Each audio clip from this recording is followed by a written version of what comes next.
What's poppin', people? It's Dante walking around Aventura, Miami. Yeah, this is a nice walking trail. This trail is pretty nice to walk around, get my day started, and to enjoy the sun. The sun gives me the power. And so yeah, today I'm just thinking about whatever. I like to do these vlogs where I kind of just turn on the GoPro Mini at 1080p, 30 FPS, export it to 720p to flesh out whatever's on my mind. And you know, firstly, photography, my #1 passion. Always have the camera on me. Ricoh GR3 today, just bringing one today. And you know, I think the best camera just fits in your pocket, right? Or the best camera is just always on you, really. And given the fact that this is the tool that we use, it's probably important to consider. And so maybe I'll give some practical street photography advice to start this video off, where, you know, I think firstly you should recognize that for you to learn how to make pictures on the streets, you must do the thing itself. I think perhaps you know, others get caught up in studying the history of photography and knowing too much about the medium or the gear, etc. I say just go out and experiment, right? At the end of the day, you can know everything about the history of photography. You can know about all of the masters. You can know all of the great bodies of work and sort of techniques and things that you can read online.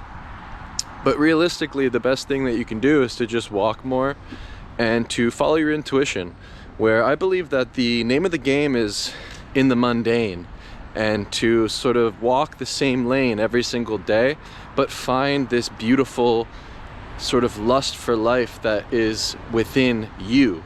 And when you follow your intuition and you observe everyday life, what this will allow is an endless sea of creativity and exploration, where following your curiosity and embracing a childlike perspective will unlock new ways of perceiving the world around you. And so realistically, it's probably most important, and the #1 thing to consider is your intuition and your curious mindset. These two things, I believe, will allow you to play more and to find more interest in life itself, which will then fuel your street photography. And so with street photography, we explore, right? I believe street photography is an adventure, right? The beauty of the road, right? The endless road that we can traverse, right? I like thinking of the world like an open world concept, kind of like a video game, right? Where you have endless possibilities with infinite terrain to explore. And with street photography, it's a real pleasure, right? It's a physical pleasure. So by moving your body and walking through the world, you will become more. And I believe the best shoes for street photography, just a side tip, are the Vibram 5-Finger ELX.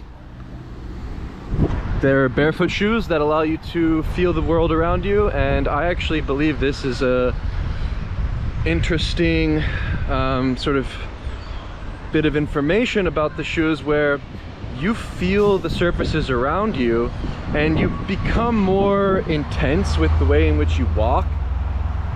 I believe you actually walk more with intention, and actually to go slow and to walk slowly is critical for this sort of street photography thing.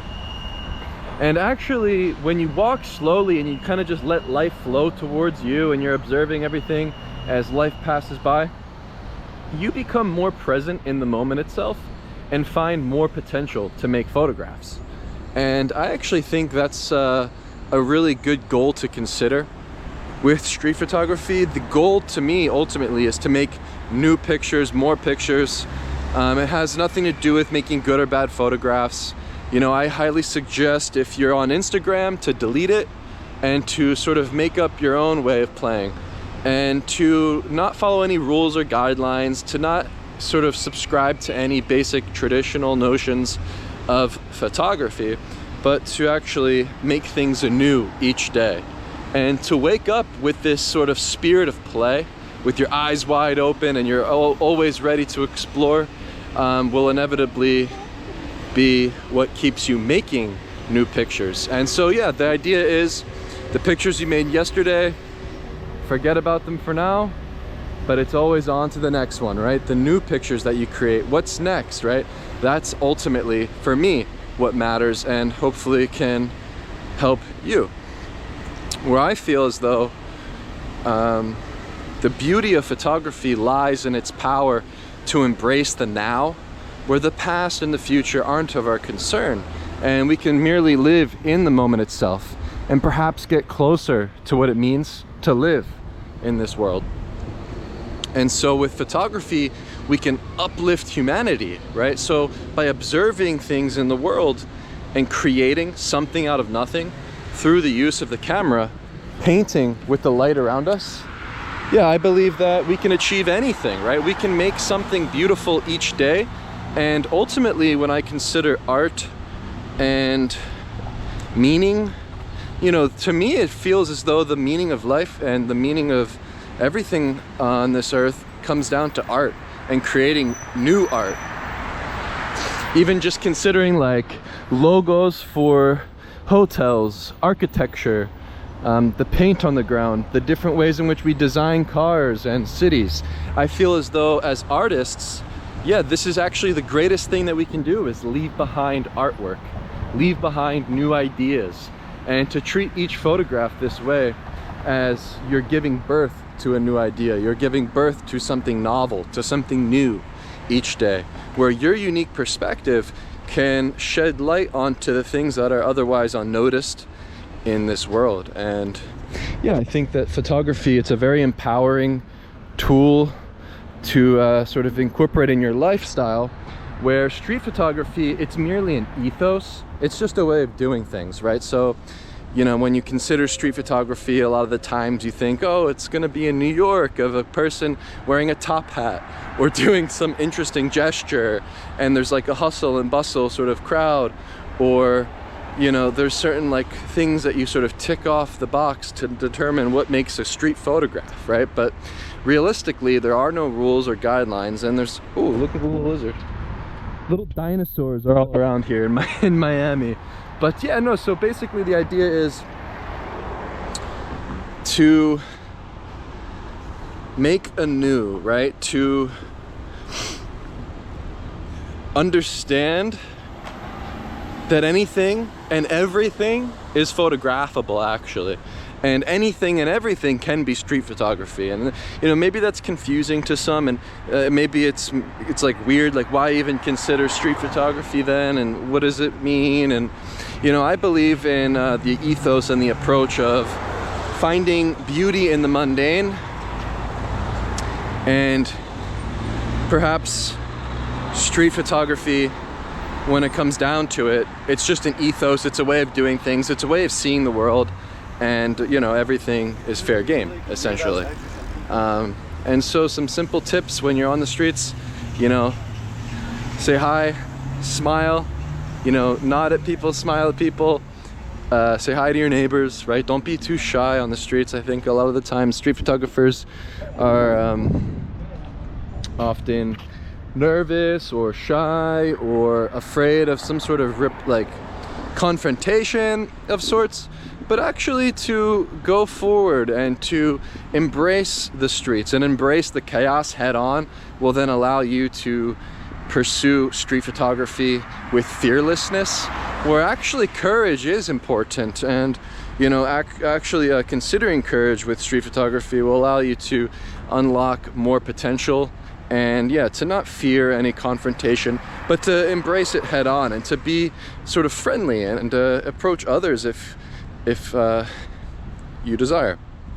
You know, to actually embrace confrontation is a good thing, and you learn from your mistakes, and ultimately experience will be the ultimate teacher for you in your journey of practicing street photography. Where actually, when I first started photographing on the streets, I had a more aggressive approach, where in Philadelphia I would use flash and I would try to get close, and I would actually make pictures in a different way in which I do now. And this taught me a lot. This taught me about how to sort of have good bedside manners, and how to sort of be in the scenes closely and make pictures candidly without permission, and sort of see how I can embrace this sort of chaotic nature of the medium and the approach. But I learned quickly that it wasn't for me, and I stopped using flash after a year because it wasn't the sort of result that I was looking for aesthetically anyways. And I think it's good to experiment, it's good to tinker, it's good to play with flash if you were intrigued by it. It's good to explore color, it's good to explore black and white. It's good to try different ways of photographing at the beginning.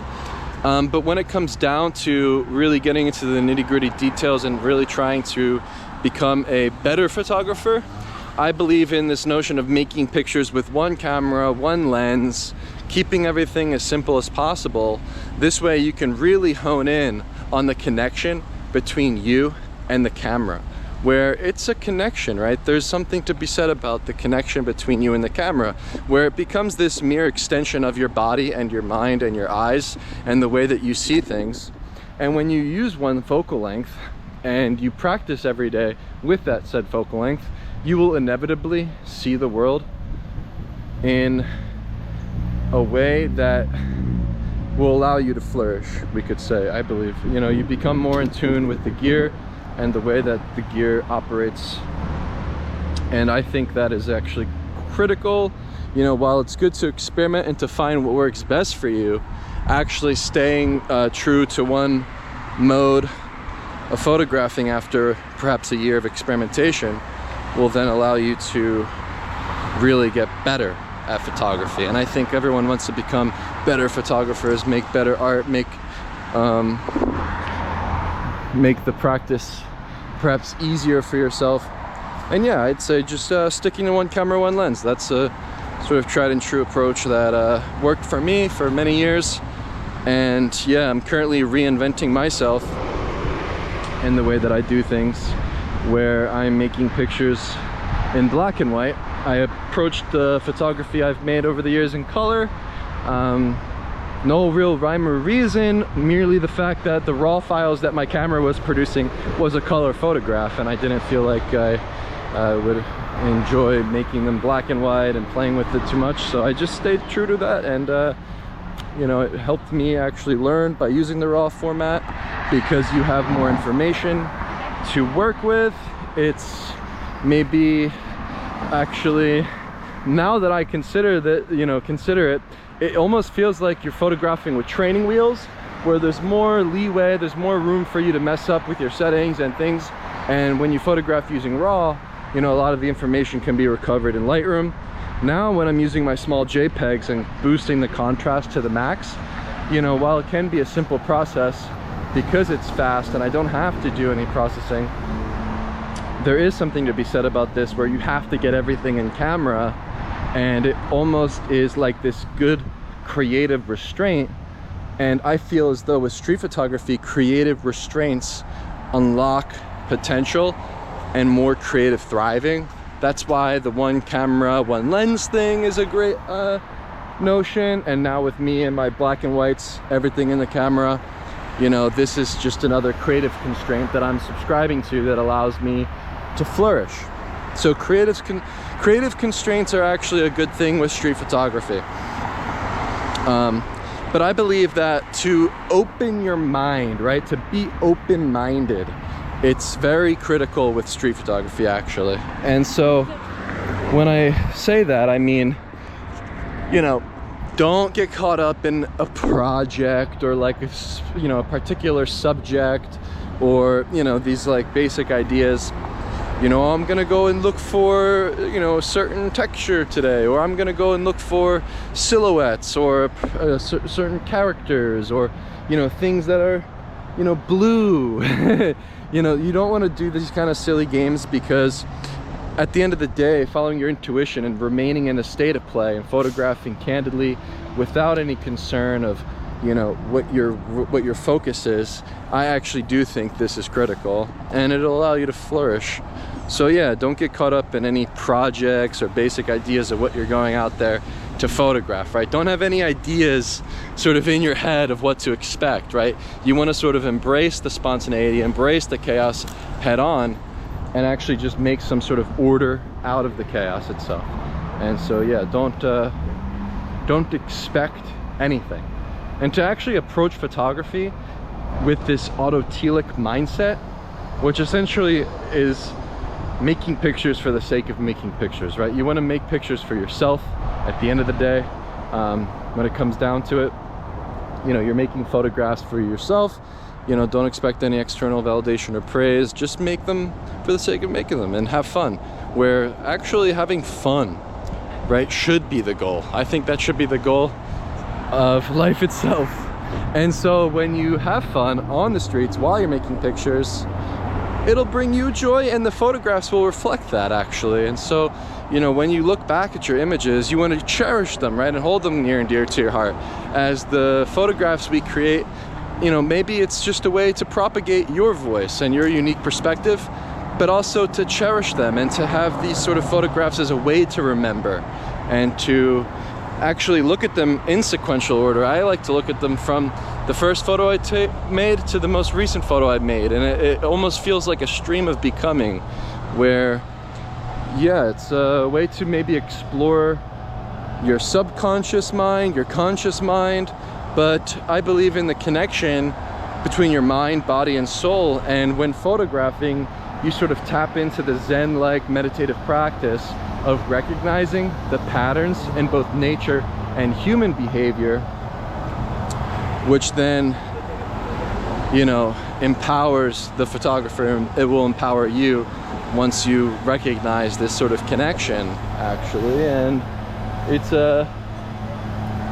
very interesting state, the flow state of creating, the flow state of walking and moving through the world and making sense of everything. I believe it puts you in this sort of state of bliss where, you know, you can find joy in the mundane. It doesn't matter where you are, at what point in time in the world. You could be on a walking path, you know, a bustling city, on a beach, an empty alleyway, an abandoned parking lot, a boring small town, or a farm, wherever you may be in the world.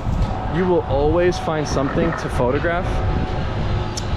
And, you know, actually,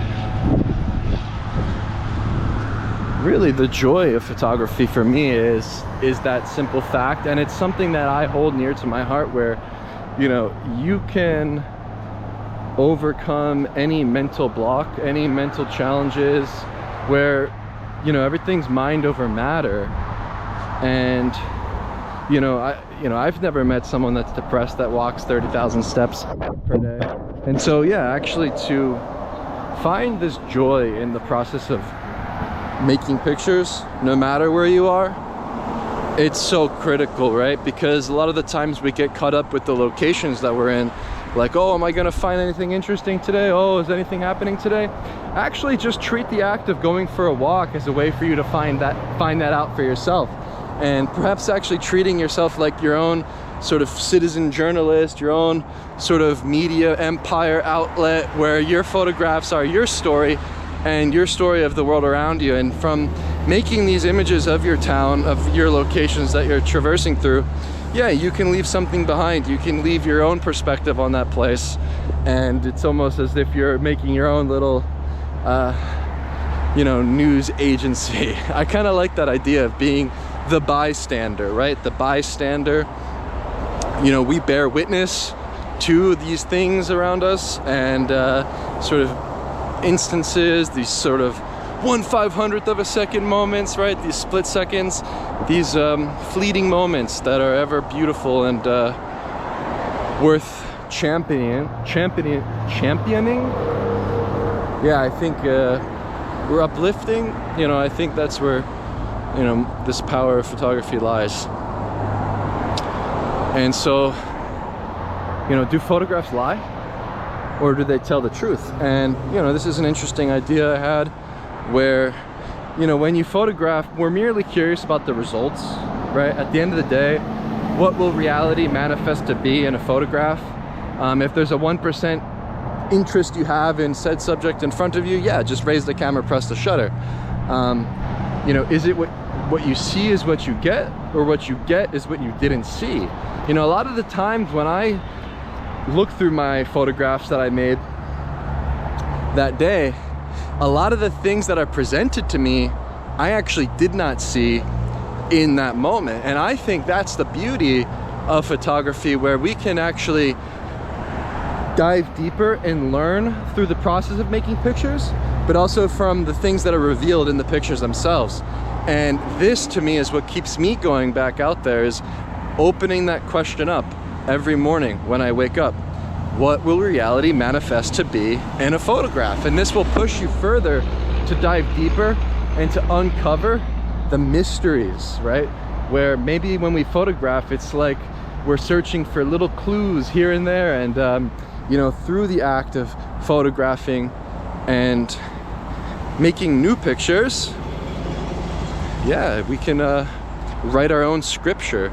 We can create our own sort of mythology or story that is unique to ourselves, where actually the camera, it's almost like a pen, right? When a writer, you know, writes things, makes books, makes novels, makes stories, you know, they have their tool, and we have ours, right? We have this gift to give, which is the photographs that we make.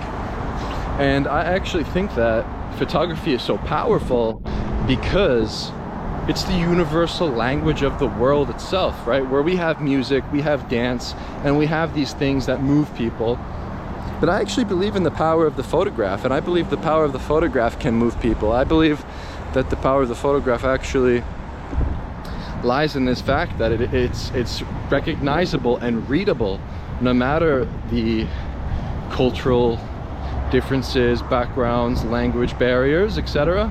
Perhaps photography is the ultimate medium and the ultimate art form due to this fact that it is a universal language, and it's something that everyone has access to, right? Where the accessibility of photography, you know, that's what keeps me interested as well, is the fact that there's always going to be new pictures being made each day, and there's always going to be new photographers being born each day, now that we have this technology and advancements where we have small portable phones that fit in our pocket, or Ricos, or compact cameras, or whatever kind of camera, it doesn't really matter.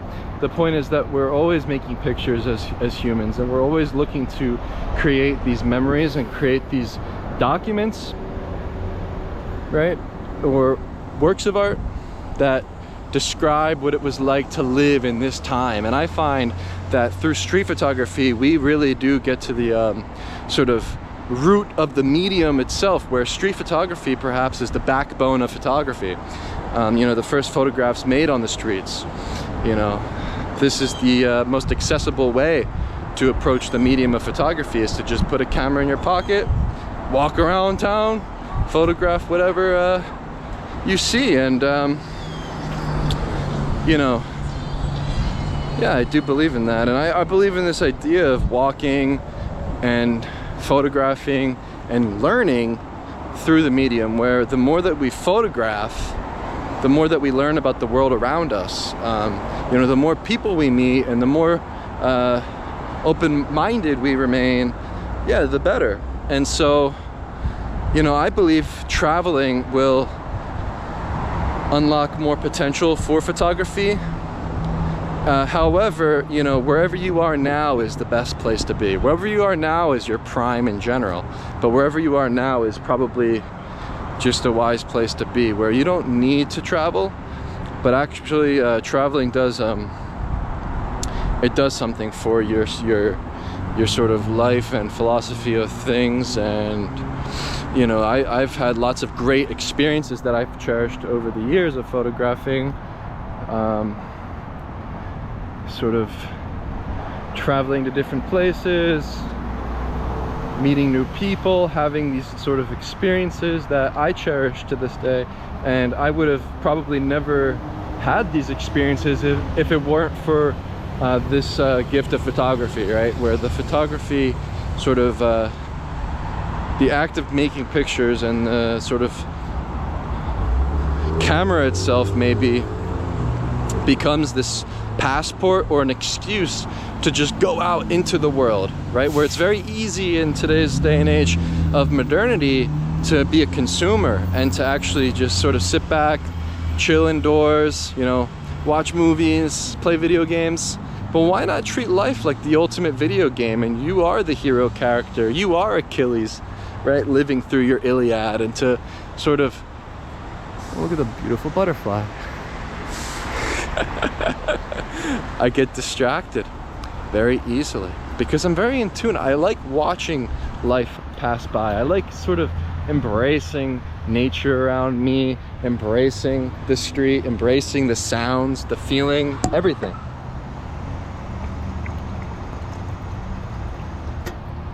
Because I believe that life is too short. And so through photography, we can actually perhaps extend our legacy. We can make things that we leave behind when we die. And that also is something that I find to inspire myself, right? That's something that fuels me.